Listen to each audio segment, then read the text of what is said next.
Добрый день. Меня зовут Федотова Аина, ученица 10 класса Хамагатинского сахо-французского лицея имени Артамонова.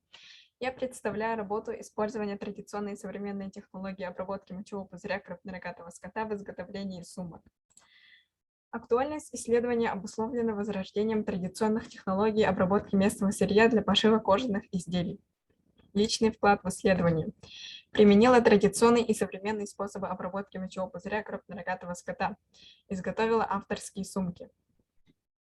Мы, изучив традиционные занятия народов мира, выявили, что изготовление сосуда из мочевого пузыря домашнего скота у тувинцев мужчин был традиционным занятием. Якуты массово использовали мочевой пузырь животных как сосуд для хранения масла и как мешок для махорки курительной трубки. Монголы используют его в народной медицине. В ходе работы мы изучили, сколько умельцев в Намском улусе до сих пор хранят традиционный способ изготовления изделий из мочевого пузыря домашнего скота. Всего 19 населенных пунктов. Из них только в 8 селах есть мастерицы, которые шьют традиционным способом обработки мочевого пузыря домашнего скота.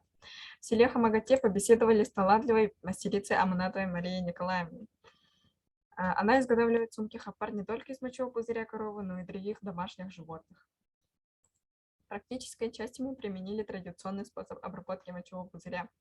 Сначала тщательно промыли водой внутри и снаружи, затем пузыри обезжиривали с удалением серозной оболочки, замачивали в воде в течение 3-4 часов.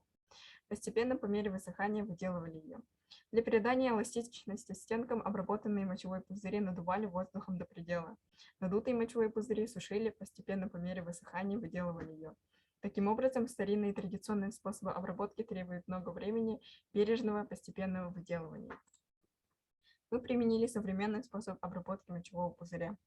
Сделали раствор в таком составе. На 500 граммов воды растворили 1 чайную ложку уксуса и 1 чайную ложку соды. Все перемешали и на готовый раствор выкладывали мочевой пузырь, оставив внутри дня. Тщательно промыли в мыльном растворе. Затем через трубку надули мокрый мочевой пузырь и дали отсохнуть на 8-9 часов. Отсохнувший мочевой пузырь выделывали и через отверстие высыпали 2 столовые ложки манной крупы. Опять выделывали, потом выворачивали. Мы выявили, что современные технологии не требуют особого усердия. Если химический состав раствора сильный, тем быстрее мездра мочевого пузыря смягчается, сильнее съедается раствором. По своему эскизу я изготовила плоскую сумку традиционным методом, комбинируя такие материалы, как сукно, мочевой пузырь, кожа, бисер и тесьму. Сумку шила ручным способом, лахтики. Этот вид рукоделия шьется только ручным швом, поэтому очень трудоемкая работа. Вторую сумку в овальной форме изготовила современным способом обработки мочевого пузыря.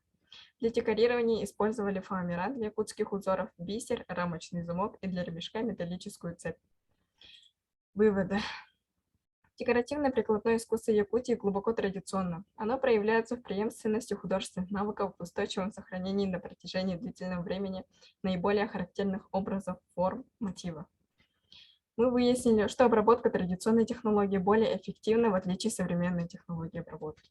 Обработка традиционной технологии показала, что мочевые пузыри более прочные. Современные же технологии не требуют особого усердия, но делают мочевой пузырь непрочным и гнутким. В Намском улусе 14 умельцев до сих пор хранят традиционный способ изготовления изделий из мочевого пузыря. Авторские сумки из мочевого пузыря, которые мы шили и показали школьникам. Пример того, как можно шить сумку из нетрадиционных материалов. Эти технологии привели нас к выводу, что мочевой пузырь – доступный, податливый материал.